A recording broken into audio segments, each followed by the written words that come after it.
let's dive into a really fascinating puzzle, one that connects the deepest parts of our minds with the greatest works of art.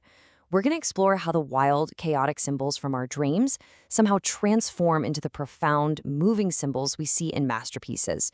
It's an incredible journey. I mean, think about it, right?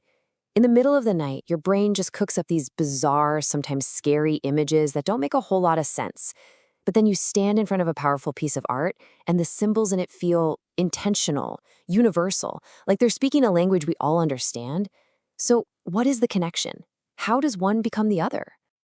And this right here, this shows you exactly what I'm talking about. On the left, you've got these raw dream symbols, born from fear and anxiety, falling, being locked out, a scary flash of light. But look at the right. In the world of art, those exact same seeds have blossomed into something incredible. Falling becomes flight. A locked door becomes a beautiful gateway. A frightening flash becomes a being of pure light. This is the journey we're going to unpack. So how do we even begin to make sense of this transformation from chaos to coherence? Well, we're going to use a simple but really powerful framework for this. It's called the symbol evolution ladder. Just think of it as a roadmap for the life of a symbol. See, this ladder has just 3 main rungs. At the very bottom, you've got the raw, unconscious symbols from our sleep dreams. Then, in the middle, there's this transitional stage, the symbols of our imagination, our daydreams. And then, right at the top, we find the clear, universal symbols of art. And here's the key. Symbols aren't just static things. They're alive. They evolve. All right, let's start our climb. We're going right to the bottom of the ladder, into that turbulent, murky world of the unconscious mind, which is where all of our symbols are first born. Okay, so this is level 1, sleep dream symbols.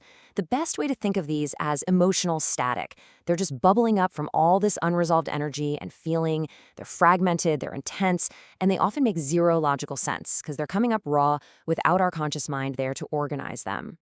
And you've probably experienced some of these, right? Distorted faces, that sudden panic of drowning, or a house collapsing around you. These symbols aren't really telling a clear story. They are the raw emotion itself. They're anxiety, instability, that feeling of being totally overwhelmed. This is the symbol in its absolute seed form. Now, let's climb up to that middle rung and see what happens. This is the waking dream level, or what we call imagination. This is where our conscious mind starts to get involved. We begin to take that raw emotional static and shape it into something. That vague fear of falling might become an imagined desire to fly. That chaotic flood might turn into a daydream about a cleansing rain. This is where the process of making meaning really begins. And now, we reach the summit. We're climbing to the very top of the ladder, where these symbols, having passed through our dreams and our imagination, finally reach their most powerful and universal form in the world of art. To really see this highest level, level 3, in action, we're going to look at the work of the artist Freydoon Rassouli. His paintings are just the perfect example of this final stage. He takes the very same symbols we all see in our dreams, light, wings, portals, and he elevates them into their most complete and harmonious spiritual form. So let's take our first example, light. In a dream, a sudden flash of light is usually startling, right? It's a raw shock or exposure. But look what Rassouli does with it. In his art, light isn't just some object. It's the very substance of everything. The figures themselves are made of light. The symbol has literally evolved from a frightening exposure into a profound spiritual illumination. Now for a big one, wings. In our dreams, they're so often broken, or falling, or failing, or trapped. It's a symbol completely rooted in fear. But in Rassouli's art, it's totally transformed. Wings become these vast, cosmic things. They represent the soul's flight, ultimate freedom, transcendence. The evolution here is just crystal clear, from pure fear to total liberation. And finally, let's talk about portals. Our dreams are just full of locked doors and these frustrating, endless corridors. They're symbols of being stuck, of a blocked transition in life. Rassouli takes that symbol of frustration and turns it into a beautiful golden archway, an invitation to a deeper inner world. It's no longer about being blocked. It's about a spiritual gateway opening right up for you. So we've climbed this ladder all the way from the chaotic depths of our dreams to the luminous heights of great art. But what's the big takeaway here?